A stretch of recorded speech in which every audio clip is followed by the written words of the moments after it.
Yo, what's up guys and welcome to another visual novel. This one is called Dissolving. Let's start. I started yesterday, but as I was doing the live stream, I couldn't record it. I recorded it, but playing games with Steam tricks me a lot. Without further ado, let's go. I still visit my ex-boyfriend. By the way, I know the story of the first hack, just to let you know. He used to be a total bore, but he was cute and good-hearted. Always ready to put off his plans to help friends, always willing to advise. He used to speak passionately about programming. But before long, this good guy had to go. There was only a bore left sitting in front of a screen. He didn't finish his fourth university here, and soon he left his job in the office. His online work lasted a bit longer, but in the end, it doesn't even matter. He abandoned that as well. He dwells in a decrepit flat in a bad neighborhood, a generous gift from his parents. They're quite rich, so I guess it's not a problem. That's how he lives, alone, no job, no friends, no interests. Only endless arguments with people on the net. Well, I'm not really sure if they're even people or not. How else can anyone be stuck there for that long? It's possible he's been desperately arguing with bots, algorithms simulating neural networks. All in all, I felt a kind of responsibility for his situation. Some time ago, I decided to be close to him. Funny, I don't hold onto the past, but to my decisions. The last time I was there, he was staring at his screen, even more languid, pale, and thin than usual. Sometimes it seemed like his outline was starting to blur, just like a ghost, a rough sketch on the fabric of reality. He was unusually nice when having a free moment from his screen. He even gave me an envelope containing cash for my birthday, which was last month. The sum was quite significant, and the best explanation from him was a shrug of his shoulders. Nothing, just found my thing. It's been over a month since then. I'm here visiting him again. Should I change voices? Probably I should. The same elevator, still out of service, the same stairs, the same music in my headphones. Dim and deep, yet beautiful doom metal, a grim fit for this old wall. He replied okay to my message about visiting. I pressed the doorbell. Ding ding.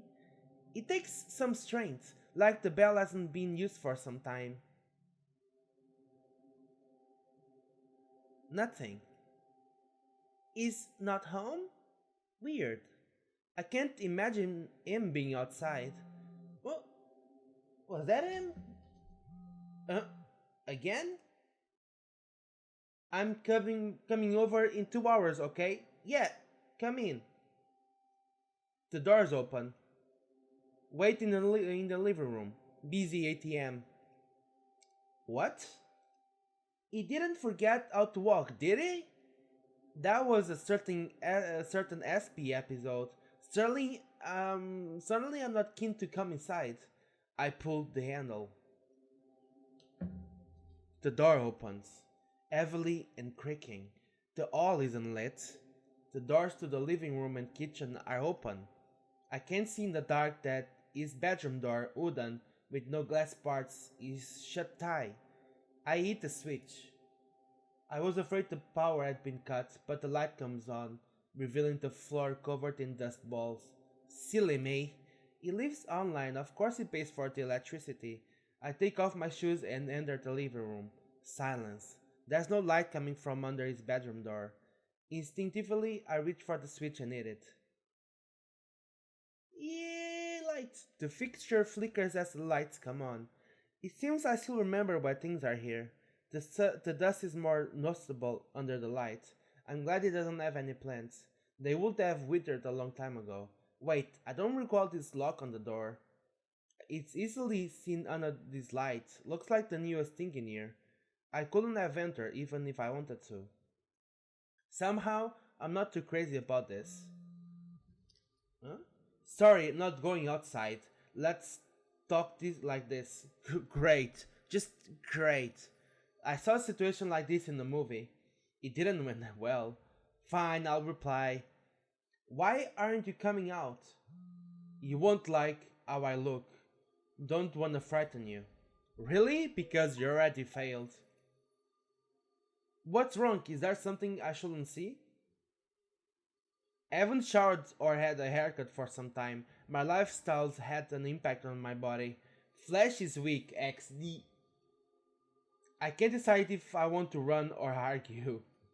I told him this solitude will drive him mad. His messages seem to have been stolen from poorly written songs. Wait, he never listened to music. Stop.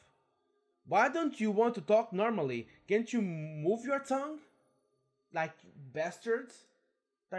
I'm glad you came. I left you a gift as thanks. The white envelope on the drawer. Please take it as a gift and a note. I take a look at the drawer by the wall. The envelope is there. The only thing not covered in dust. Is it money again? I don't like this. Should I just go? No, I want to know what's going on. Maybe there's someone else in this room. Or no one at all. It's not grounds to call the police yet. But it's been so strange these last few years. He could have easily gone mad. It could be dangerous. No, I can't leave. I can't abandon him like this. But I'll grab a knife just in case and try to coax him out of his room. I quietly enter the kitchen, typing a message. You didn't answer my question. Why are you being like this? His reply comes as I pick up a knife. Even the kitchen looks abandoned. I haven't spoken to anyone for a long time. I feel uneasy. There's no going back now. I have the knife behind my back. Okay, let's do it this way. If you come out, I'll take the envelope. Deal. But take the envelope first. If you do, I'll come out of the closet. I don't want to take it. But when he comes out, you'll see the envelope is still there. I could hide it somewhere, but that's risky. Gosh, just take the stupid envelope. It's just cash, that's all. I put the envelope in my bag, holding the knife in my other hand. Not very convenient. I have it. Fine, but don't say I didn't warn you. You didn't warn me. Well, surprise me.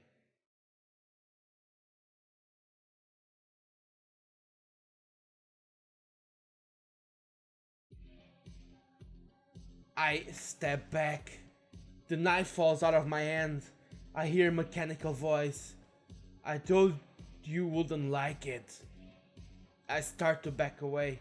He stands there in the doorway. The longer I look, the more blurred his outline is, and the clearer his mouth and eyes are. I turn and run. As I leave the apartment, I glance back. I only see his mouth and a pair of eyes. I don't remember returning home. I must have immediately fallen asleep. That's how my body manages stress. In dreams full of anxiety, I saw eyes and a mouth without a body. It was probably too much for me, because I don't usually dream. How can you not dream? It's been a day since I visited my ex, or the thing in this apartment. What was it? A prank? Did someone put on a silly mask with a lighting trick? Was I hallucinating? Or, damn, I don't know how to approach this or what to do. I don't know how to carry on. When such things happen, I won't huddle in a corner. This is why I tend to act impulsively, just to avoid the anxiety. But perhaps my future actions will be just as impulsive. I used to believe that it's better to know. In these situations, it's best to start with a conversation. What happened yesterday? The answer came immediately. I'm glad you texted me. Have you opened the envelope? What a douchebag. Don't change the subject. I don't know what to say. Think harder then. Okay, what happened to your body? Why is it taking so long? This is the side effect of the ascension. The hell are you talking about? What ascension? Where? I've been in a ton of arguments online. I met someone there. We started a mutually profitable partnership. I provide them with food, and in return, they help me transform and solve some issues. They will probably reach out to you soon. They enjoyed our chat. Well then, gotta go. What do you mean? What the hell? I wanted to show my gratitude. You didn't leave me. I'm thankful for my parents too. They probably didn't care, but my family was still giving me money as a support. When when they found me, my financial issues were solved. The envelope is the smallest thing I could do for you. I wish you a good ascension as well. That word, though, Jesus. Believe in the net.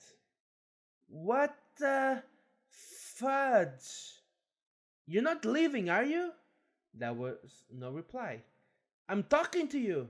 There was no reply. A couple of weeks have passed.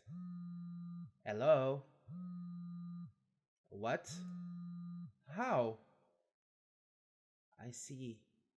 So the funeral is this Saturday, right? I will come. Goodbye. I didn't say sorry to anyone. His mother's voice was so stoic, I was afraid even a formal condolence would be inappropriate. It didn't seem like it came as a surprise to her. I know how she feels. Even that prank or whatever it was is now easier to understand. He wanted to have some fun at the end. He decided long ago that there was nothing to lose. Left a death note and found a place to die. Just like a cat. Of course, that's the chance he ran away, and the faded body found in the dump near his house was not him. But to him, suicide was his escape. He lost the ability to be around other people, unless it's somehow related to that dull job he was referencing you ever so vaguely. Perhaps I need to pay my respects and see what he put in a farewell envelope. In all honesty, I put it away because it was a reminder of that creepy scene. In my mind, the story with my ex is over. I can, with no heavy emotion troubling me, delve into the mystery. That sense of completion enables me to detach. Perhaps there'll even be more nostalgia. I take the envelope from a drawer. The glued paper is easy to open, as if it's been waiting for me. Some fresh 500 euro notes and a piece of white paper. 500 euros notes, not only one. Last time it was only money, and a considerably smaller sum at that. I turned the paper over. There's some text on the back, believe in the net, and below it a SIM card. Of course, this doesn't bode well, but what's the worst that can happen? And that's the beginning of every horror story ever. Conveniently, I have a free slot for a SIM card. It's okay if something bad happens to my phone. I was going to get a new one anyway. Well, c'est la vie! I removed the SIM card from the paper and put it in my phone. The provider is displayed as eFoodNet. Could be some sort of viral marketing. Was it them he worked for? I try star 100 asterisk or whatever you say that in English. Weird, nothing bad so far. Whatever then. I put the phone and money away.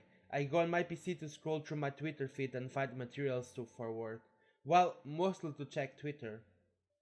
Suddenly, I receive an I am from my ex.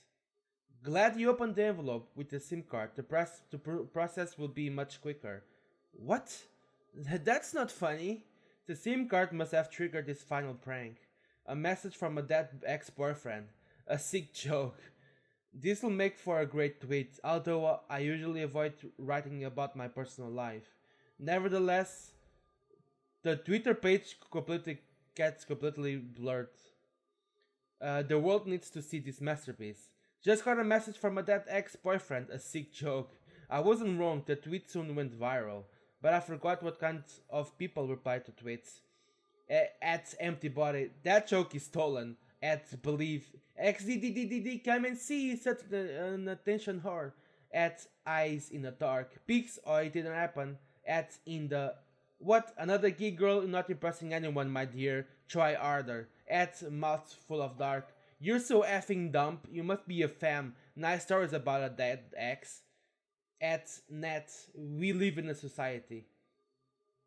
It's nothing new, but somehow this got to me, especially at Mouthful of Dark's tweet, which drove me up the wall. What alternative logic led you to believe I'm a fan? At Mouthful of Dark, who else will joke about men dying? He must have gone complete bonkers. Several hours passed, and I barely noticed. New people were joining the argument. New misconceptions, new misrepresentations, new white knights and trolls. I know it was a stupid waste of time, but it really was hard to stop. Another opponent will bite the dust on the celebratory cheers of the crowd. Is this how gladiators felt too? Not sure about gladiators, but this must be what my ex felt. People argue with believe in the net.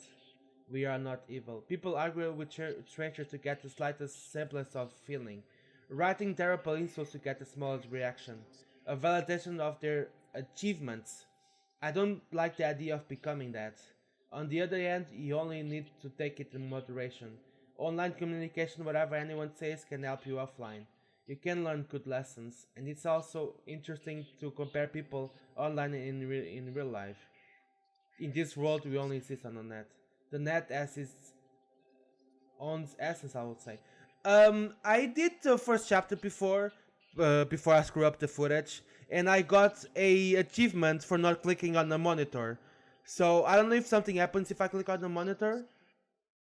It doesn't really. All that remains is text devoid of intonation. Text only representation of thoughts and feelings. So it doesn't happen. Nothing happens. I think it's just like an achievement to not click on the monitor. That's what I find interesting about it. But still, stop. What is this? Bloody hell! I jump away from the screen and unplug the PC. I'm not gonna unplug the PC. What the devil? That's when I got a glimpse of my reflection. I scream.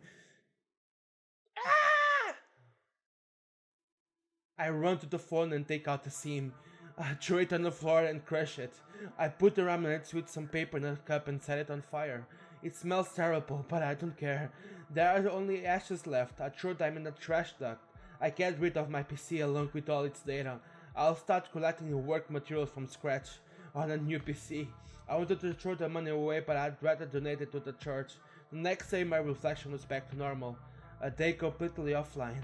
But after a few months, I think I'm ready to return to Twitter. I even created a new account at my endless song 0. After everything that happened, I know this is silly, but I miss talking to my mutuals. I miss having a place to share my thoughts and get feedback. In the end, I forced myself to go to the funeral, a sigh as pitiful as his last years. Not sure if I'm going to visit my ex's grave. So guys, this is the end of the part 1 of Dissolving. Like I said, I played this before I messed up the footage. Gladly, this time it's not gonna happen the same. Let's go to part 2. Whales fly through the cage of time. Okay, end of the first scenario.